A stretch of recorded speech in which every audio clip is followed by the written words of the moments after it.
The concept of home as subject matter for artists is equivalent to the theme of love for writers. It is something that never wears out. We always have new things to say about it because, although it never changes, it changes all the time. In this regard, when a show like Home Beirut, sounding the Neighbours, is hosted by a free-flow space like the Zaha Hadiddesigned building of the MAXXI Museum in Rome, it takes on a special meaning. Walking in this boundaryless, fluid space, the feeling is one of stepping into a home in the process of being reconfigured. The show's curators, Hal Hanru and Julia Faraci, invite us to leave nationalism at the door. Here it is not about Lebanon as a nation, but rather about Beirut as a city, seen as a dynamic, more manageable hub for different identities coming together, re-aggregating into new shapes. Just like continental plates. The exhibition is the third chapter of the Mediterranean trilogy, through which the MAXXI has been examining the interaction between the artistic communities of Europe and the Middle East. The aim is prompting the birth of a new trans-Mediterranean culture. Walking through the works of the 30 artists on show really feels like taking the pulse of an incredibly vital city. The most interesting part of Home Beirut is that it is a highly political show in the most profound sense of the word. For these artists, being political means representing and reflecting on the recent history of conflicts. It means looking back and reenacting memories and the micronarratives which have been left out of the big history. It means laying out imaginative plans for the future, while keeping anchored to a present, the ceiling of which might sometimes feel pretty low. Read Playing with Sand in a Sandstorm. Palestinians on Banksy's walled-off hotel. We can see politics slipping into the urban morphology of Beirut in the section, A Home for Remapping.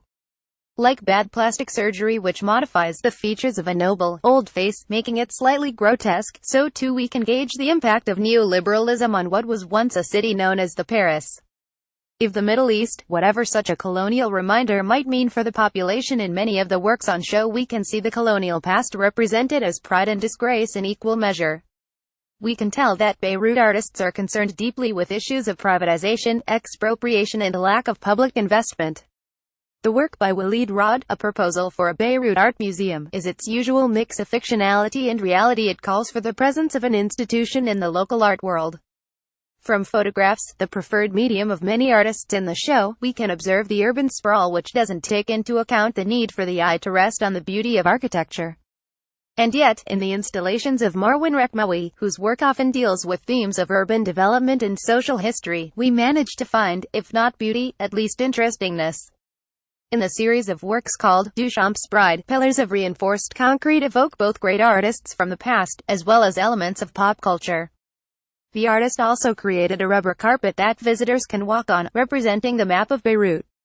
Read A Hair Tie, the dark, haunting work of Syrian artist Rhonda Matta. In terms of curation, we must note that the whole show has a strong presence of textual explanations, necessary to clarify the context in which the art was created.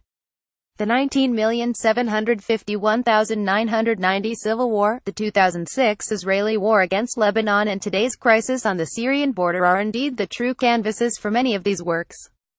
Beirut artists are historians in their own right, providing first-hand documentation and bringing their own personal experiences forward in order to counter the official accounts, which are often biased.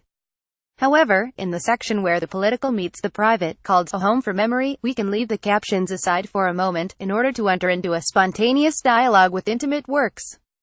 Mona Hatoum, for example, is an international artist who moved to London to study. She uses video to document a chain of letters sent to her mother, where personal confessions are intertwined with current events. On the other hand, Monira Lsolh chooses a medium which has been for centuries exquisitely feminine, that of embroidery. On big sheets, she mixes images with text, both in Arabic and English. The large collages of fabric are meant to be a reflection on history, and are a patchwork of sensations challenging the reporting of official news. In A Home for Everyone, we can see how Beirut is in constant communication with its neighbors and deeply concerned with their struggles.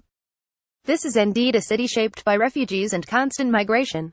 Read the Palestinian Museum of Natural History and Humankind interview with artist Khalil Rabah. Perhaps the most striking work, not only in this section but in the entire show, is a 3-channel video by Roy Dib called A Spectacle of Privacy. The video presents the body of a man and the voice of a woman, which is already an interesting choice challenging common gender representations. Through the discussion, we hear relationship issues unfold, and we witness the creation of emotional and physical boundaries. What appears initially to be a record of mundane problems facing a couple, becomes abruptly the starting point for a metaphorical discussion on the relationship between Palestine and Israel. In this work, the microstory and the macro-narrative come together strongly. That's where there is a sense that the shared struggles of the people of the Mediterranean become one different experiences which have the seed in the bodies of the individuals and the way they relate to each other.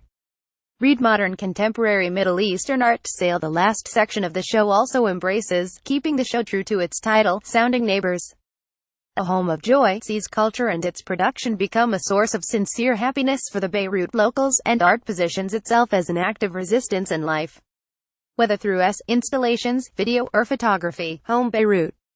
Sounding the Neighbours shows a European audience the complexity and vitality of the Beirut art scene, which is really contributing to the ideas of a new expanded Mediterranean culture. It is a powerful reminder that, yes, life might feel unstable on those continental plates. However, resilience in the face of change, and the joy of creativity amidst change, is the way to go.